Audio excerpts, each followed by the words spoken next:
Go ahead. Democracy comes from the word demos, meaning mob. A mob in the streets is a demos. Now read that again. This is the meaning of democracy. It's a two-part word, and show you what this word really means.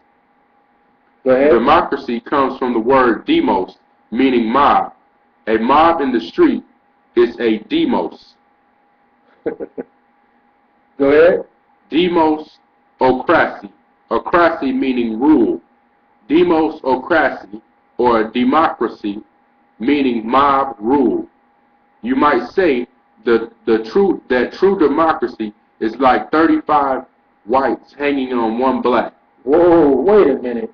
Read that again, up. You might say that true democracy is like 35 whites hanging on one black. That's democracy. That's democracy. That's what we are part of. That's what they got the tribe of Judah and all the tribes are part of under this democracy. Two words in one, meaning a mob is ruling. These people are a mob that's ruling over us, that's hitting us with fake money, with no wealth, with nothing backing it, no gold or nothing. It's just paper, numbers on a computer screen. Let's go back to the scripture. Back to Genesis 47 and 16. Genesis chapter 47, verse 16. And Joseph said, give your cattle, and I will give you for your cattle if money fails. If the money fails. Now notice what they're trying to get from the people through the commercials right now.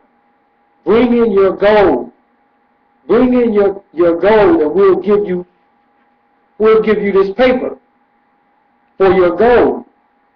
See, it's the same thing. They running the same scam on us. They're trying to suck all the true wealth of the world, which is gold, and giving you a piece of paper that's really worthless. Go ahead. And they brought their cattle unto Joseph, and Joseph gave them bread in exchange for horses and for their flocks and for the cattle of the herds. Now we don't have horses and cows and things of that. We're taking our stuff and pawning it.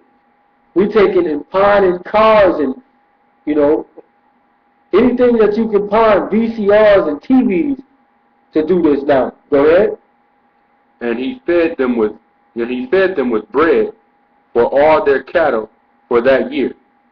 And when that year was ended, they came unto him the second year and said unto him, We will not hide it from my Lord, how that our money is spent. Our money is what? Our money is spent. So now their money is gone. Go ahead.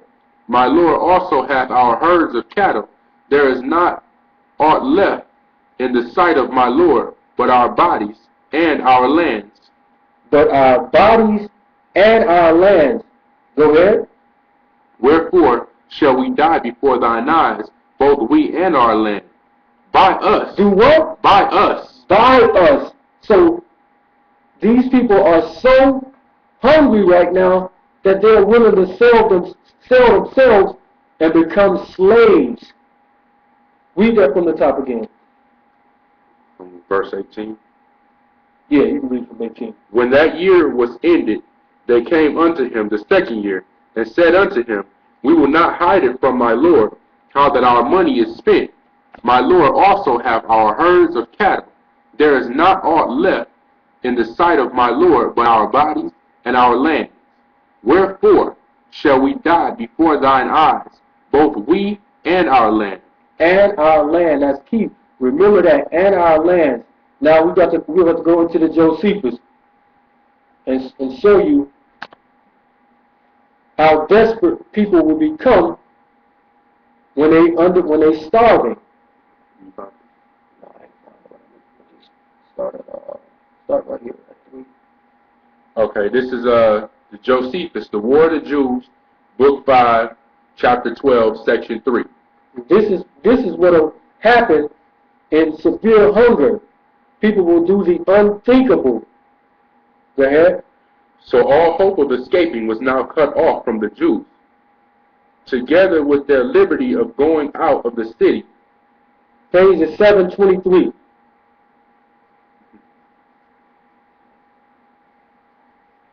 Go ahead. Book 5, chapter 12, section 3. So all hope of escaping was now cut off from the Jews, together with their liberty of going out of the city. Then did the famine widen its progress. The what? The famine widen its progress. The famine, the same famine, like when we reading back in Genesis, they were so hungry that they sold themselves for slaves. Go ahead. And devoured the people by whole houses and families. The upper rooms were full of women and children that were dying by famine. That were dying by famine. Go ahead. And the lanes of the city were full of dead bodies of the aged. The children also and the young men wandered about the marketplace like shadows, all swelled with the famine. All swelled with the famine. So these like the kids that you see on TV in Ethiopia, stomach all blown up. Go ahead.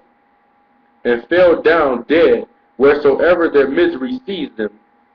As for buying them, those that were sick themselves were not able to do it, and those that were hardy and well were deterred from doing it by the great multitude of those dead bodies. So there's so many dead people around them that all natural compassion is out the window. People not even crying about it no more. It's normal. Go ahead. And by the uncertainty there was how soon they should die themselves. For many died as they were burying others, and many went to their coffins before that fatal hour was come. Nor was there any lamentation made under these calamities. This lamentation, that's crying and weeping. Go ahead. Nor were heard any mournful complaints, but the famine confounded all natural passions. For those who were just going to die looked upon those who were going to their rest before them with dry eyes and open mouths. Can't even cry about it no more. Go ahead. A deep silence also, a kind of deadly night, had seized upon the city, while yet the robbers were still more terrible than these miseries were themselves. For they break open these houses, which no other than graves of dead bodies, and plundered them for what they had, and carried off coverings of their bodies, went out laughing, and tried the points of their swords on their dead bodies. And in order to prove what metal they were made of, they thrust some of those through that still stay alive upon the ground. But for those that entered them to lend them their right hand and their sword to dispatch them, they were too proud to grant their request, and left them to be consumed by the famine. That's it right there. And left them to be consumed by the famine. So you might think, like, I won't do certain things, but we're going to show you a little bit later how desperate a famine will actually make you. Let's go back to the scripture. Go back to Genesis 20, 47 and 20. Genesis chapters 47, verse 20. And Joseph bought all the land of Egypt for Pharaoh, and for the Egyptians sold every man his field, because the famine prevailed over them. So the land became Pharaoh's. So the land became what? So the land became Pharaoh's. So the land became Pharaoh's. So Joseph bought everything that they had. Their land, he bought it all. Every man his field. So they sold their houses, themselves, and their fields. Go ahead. And as for the people, he removed them to cities from one end of the borders of Egypt even to the other end thereof. Now, this is where it gets deep at. This is where we're going to come all the way up to present day.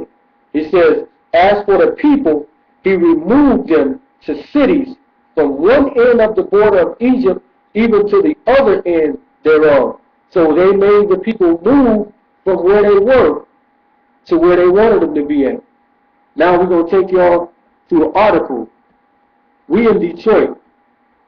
So you can just fill in the blank of where you are in your city.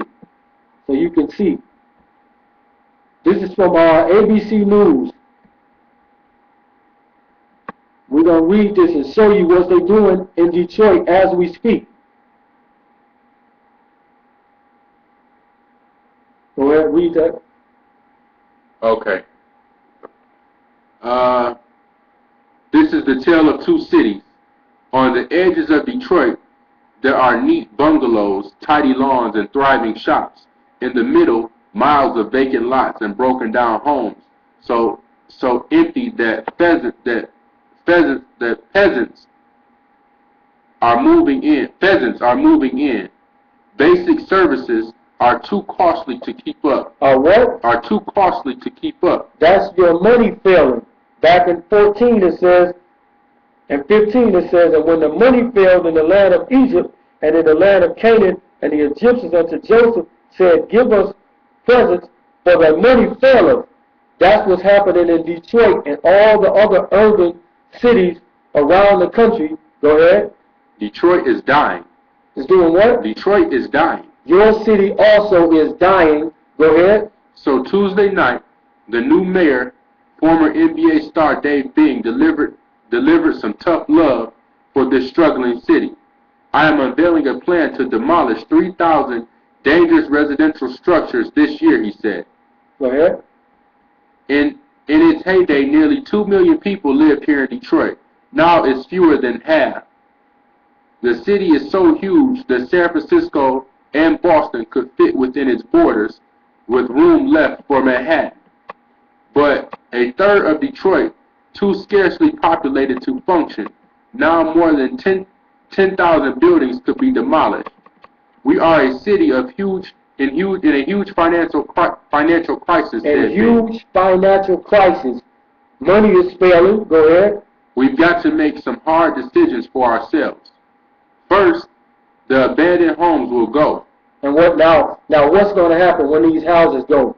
Eventually, long-time residents may be forced out. Do read that again. Eventually, long-time residents may be forced out. Eventually, long-time residents may be forced out. It's not maybe. They're going to move them. When you go back to 21, as for the people, he removed them to cities from one end of the borders of Egypt even to the other end thereof. Go ahead, read that. Bertha Siege has lived here for 42 years and shares her block with an abandoned school. She says she won't leave. Inez Hobson lived here 60 years and gardens in the vacant lot next to her home. This is like the country in the city, and I love it, she said. But unlike Siege, she's open to move. I don't want to give up my home for pennies, she said, but if the city made her a good offer, she'd likely take it. The most desolate areas are those closest to downtown. The question is what to do with this open space. Some have ideas. Now here's where it gets interesting. Some have ideas. Go ahead. Detroit businessman John Hance sees vast orchards and farms, up to 10 of them, right in the middle of Detroit. He's pledged $30 million to get it started. Now he got $30 million to get this thing started. $30 million. You can fix this stuff back up with all that money. But they're going to do it for farms. He says Detroit businessman John Hance sees a vast orchards and farms. Let's jump back up to verse 18 in the scriptures. Go ahead. Genesis chapter 47, verse 18. When that year was ended, they came unto him a second year, and said unto him, we will not hide it from my Lord, how that our money is spent. My Lord also hath our herds of cattle. There is nothing aught left in the sight of my Lord but our bodies and our land. And our lands. Go ahead.